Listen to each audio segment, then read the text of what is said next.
حضرت امام اعظم ابو حنیفہ رحمہ ارشاد فرماتے ہیں، ہمارے استاد حضرت جابر رضی اللہ عنہ صحابی رسول فرماتے تھے کہ رسول اللہ صلی اللہ علیہ وسلم کی خدمت میں ہم بیٹھے تھے کہ ایک شخص آیا، اس نے آ کر اللہ کے رسول سے عرض کیا، یا رسول اللہ میری بچیاں پیدا ہوتی ہیں، بچے نہیں ہوتے۔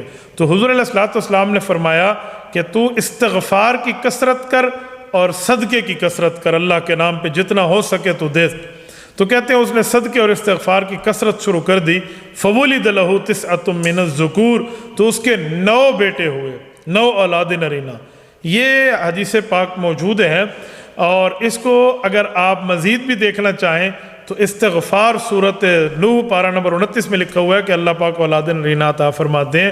آپ استغفار بھی کریں، صدقہ بھی حسب توفیق کریں، نماز کی پابندی کریں، انشاءاللہ اللہ آپ کو بچے عطا فرمائے گا۔ اس کے علاوہ ایک اور وظیفہ بھی ہے، قرآن کریم میں ہے رب لا تذرنی فردا وانت خیر الوارثین، یہ آپ پڑھیں گے انشاءاللہ آپ کو اولاد نرینہ ملے گی۔